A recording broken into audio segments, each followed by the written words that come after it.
Hi my dear friends, welcome to Foodies World. ഇന്നത്തെ special എന്ന് പറയുന്നത് ഒരു അച്ചാറാണ്. അതൊരു സ്പെഷ്യൽ അച്ചാറാണ്. തമ്പനയിൽ കണ്ടപ്പോൾ തന്നെ എല്ലാവർക്കും മനസ്സിലായി കാണും ഇതെന്തായിരിക്കുമെന്ന്. എനിക്ക് ഒരു വാഴത്തട കിട്ടി. അപ്പോൾ ഇത് വെച്ചിട്ട് ഒരു 2-3 റെസിപ്പീസ് ചെയ്യുന്നുണ്ട്. അതിൽ ആദ്യത്തേത് അച്ചാറാണ്. 2 റെസിപ്പീസ് പുറകെ വരുന്നുണ്ട്. ഓക്കെ, അപ്പോൾ ആദ്യം ഈ വാഴത്തടയെ വട്ടത്തിന് അരിഞ്ഞെടുക്കാം. അപ്പോൾ ഇതുപോലെ ഇങ്ങനെ വട്ടത്തിന് അരിഞ്ഞെടുക്കാം. അപ്പോൾ ഇതിൽ കാണുന്ന കുറച്ച് വലകളൊക്കെ കാണും ഇങ്ങനെ അരിഞ്ഞെടുക്കുമ്പോൾ. അതൊക്കെ മാറ്റി നന്നായിട്ട് കഴുകിയെടുക്കാം. എന്നിട്ട് അതിനെ വീണ്ടും ഇതുപോലെ ചെറിയ ചെറിയ പീസസ് ആക്കി അരിഞ്ഞെടുത്തു. ഇനി വേണ്ടുന്നത് ഇഞ്ചി വെളുത്തുള്ളി അതിനെ അരിഞ്ഞത്, പിന്നെ പച്ചമുളക്, പിന്നെ വേണ്ടുന്നത് കുറച്ച് പൊടികളാണ്. കുറച്ച് പൊടികളെ വേണ്ടി വരുന്നുള്ളൂ. 2 ടീസ്പൂൺ മുളക് പൊടി, 1/2 ടീസ്പൂൺ മഞ്ഞൾപ്പൊടി, ഉലുവ, കായപ്പൊടി, ഉപ്പ്, ഇത്രയേ വേണ്ടുന്നുള്ളൂ. അപ്പോൾ അതിൻ്റെ മെഷർമെൻറ്റ്സൊക്കെ ഞാൻ പറയാം.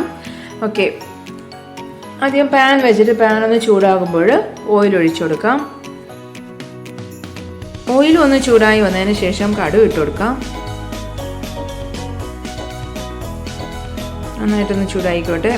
കടുക് ഇട്ട് കൊടുക്കാം. അപ്പോൾ ഈ കടുക് ഒന്ന് പൊട്ടി തുടങ്ങുമ്പോൾ എടുത്ത് വെച്ചിരിക്കുന്ന ചെറുതായിട്ട് അരിഞ്ഞ ഇഞ്ചി വെളുത്തുള്ളി പച്ചമുളകും കൂടി ചേർത്ത് കൊടുക്കാം. പച്ചമുളക് ഇതുപോലെ നീളത്തിന് അരിഞ്ഞിട്ടാലും മതിയാകും. ഞാനിപ്പോൾ ഒരു 3 പച്ചമുളക് എടുത്തിട്ടുണ്ട്. നന്നായിട്ടൊന്ന് വഴറ്റി കൊടുക്കാം. കൂടെ തന്നെ നേരത്തെ എടുത്ത് വെച്ചിരുന്ന വാഴത്തട ചെറുതായിട്ട് കട്ട് ചെയ്തത് അതും കൂടി ചേർത്ത് കൊടുക്കാം. ഇത് ഓയിലെടുക്കുമ്പോൾ ഞാനിവിടെ നല്ലെണ്ണയാണ് എടുത്തത്. അച്ചാറിന് എപ്പോഴും നല്ലെണ്ണയാണ് ബെസ്റ്റ്. നമ്മൾ വെളിച്ചെണ്ണ എടുക്കുന്നതിനേക്കാളും നല്ലെണ്ണ എടുക്കുന്നതാണ് നല്ലത്. ഇനി കൂടെ തന്നെ പൊടികൾ കൂടെ ചേർത്ത് കൊടുക്കാം. 1/2 ടീസ്പൂൺ മഞ്ഞൾപ്പൊടി, 2 ടീസ്പൂൺ മുളക് പൊടി, ഒരു 1/4 ടീസ്പൂൺ ഉലുവാപ്പൊടി, 1/4 ടീസ്പൂൺ കായപ്പൊടി, പിന്നെ ഒരു 3/4 ടീസ്പൂൺ ഉപ്പ്. ഇതും കൂടെ ചേർത്ത് നന്നായിട്ടൊന്ന് വഴറ്റി കൊടുക്കാം. പൊടികളൊക്കെ വാഴത്തടയുടെ എല്ലാ ഭാഗത്തുമൊക്കെ ചേരുന്ന രീതിയിൽ നന്നായിട്ടൊന്ന് യോജിപ്പിച്ചു കൊടുക്കാം.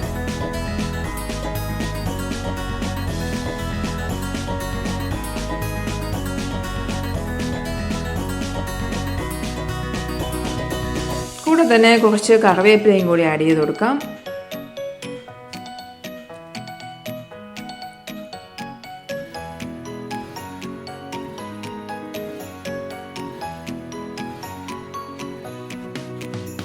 ഇനി ഇതിലേക്ക് വെള്ളമൊന്നും ചേർത്ത് കളയരുത്. കാര്യം വാഴത്തടയിൽ തന്നെ ആവശ്യത്തിൽ കൂടുതൽ വെള്ളമുണ്ട്. അപ്പം അത് മതിയാകും ഇത് കുക്കായി കിട്ടാനായിട്ട്. ഇത് മൂടി വെച്ച് ഒരു 5 മിനിറ്റ് ഒരു ലോ ഫ്ലെയിമിൽ 5 മിനിറ്റ് കുക്ക് ചെയ്തെടുക്കാം. സിമ്മിന് വേണ്ട, ഒരു low flame, medium to low flame. 5 minute കഴിഞ്ഞു. ഇവിടെ നന്നായിട്ട് ഇത് കുക്കായി കിട്ടിയിട്ടുണ്ട്. ഇനി ഇതിലേക്ക് ഒരു 1/4 കപ്പ് വിനാഗിരി കൂടി ചേർത്ത് കൊടുക്കാം. കാര്യം അച്ചാറാണ്, അച്ചാറിന് അല്പം പുളിപ്പൊക്കെ വേണം. അപ്പോൾ ഇതിൽ പുളിപ്പ് വരാൻ വേണ്ടിയിട്ട് ഒന്നും തന്നെ ഇല്ല. സോ ഒരു 1/4 കപ്പ് വിനാഗിരി കൂടി ചേർത്ത് കൊടുക്കാം. നന്നായിട്ടൊന്ന് ഇളക്കി യോജിപ്പിക്കാം. ഇത് ജസ്റ്റ് ഒന്ന് തിളച്ച് വന്നാൽ മതി. ഫ്ലെയിം ഓഫ് ചെയ്യാം. നല്ലൊരു സ്പെഷ്യൽ മണമൊക്കെ വരുന്നുണ്ട്, നല്ല മണമുണ്ട്. അതുപോലെ തന്നെയാണ് ഇതിൻ്റെ ടേസ്റ്റും. നമ്മൾ സാധാരണ കഴിച്ചിട്ടുള്ള അച്ചാറുകളിൽ നിന്നൊക്കെ വ്യത്യസ്തമായിട്ടുള്ള ഒരു അച്ചാറാണ്. സോ വാഴത്തട കിട്ടുമ്പോൾ ആദ്യം ഒന്ന് ട്രൈ ചെയ്ത് നോക്കണം ഈ ഒരു അച്ചാർ. നമുക്ക് എപ്പോഴും കിട്ടുന്ന സാധനമൊന്നും അല്ല വാഴത്തട, അല്ലേ? വല്ലപ്പോഴൊക്കെ ഇത് കിട്ടത്തുള്ളൂ. അപ്പോൾ കിട്ടുമ്പോൾ ഇതൊന്ന് ട്രൈ ചെയ്ത് നോക്കണം. ഇനി ഇതിവിടെ ഇരുന്ന് തണുക്കട്ടെ. തണുത്തതിന് ശേഷം ബോട്ടിലേക്ക് മാറ്റാം. അപ്പോൾ ഞാനൊരു ഗ്ലാസ് ബോട്ടിലാണ് എടുത്തിരിക്കുന്നത്. അച്ചാർ എപ്പോഴും നമ്മൾ ഗ്ലാസ് ബോട്ടിൽ സൂക്ഷിക്കുന്നതാണ് നല്ലത്. പ്ലാസ്റ്റിക് ബോട്ടിൽ സൂക്ഷിക്കുന്നതിനേക്കാളും ഗ്ലാസ് ബോട്ടിൽ സൂക്ഷിക്കുന്നതാണ് നല്ലത്.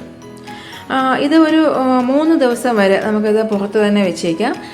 അത് കഴിഞ്ഞതിന് ശേഷം ഫ്രിഡ്ജിൽ സൂക്ഷിക്കാവുന്നതാണ്. ഒരു 3 ആഴ്ച വരെ കേടുകൂടാതെ ഇരിക്കും.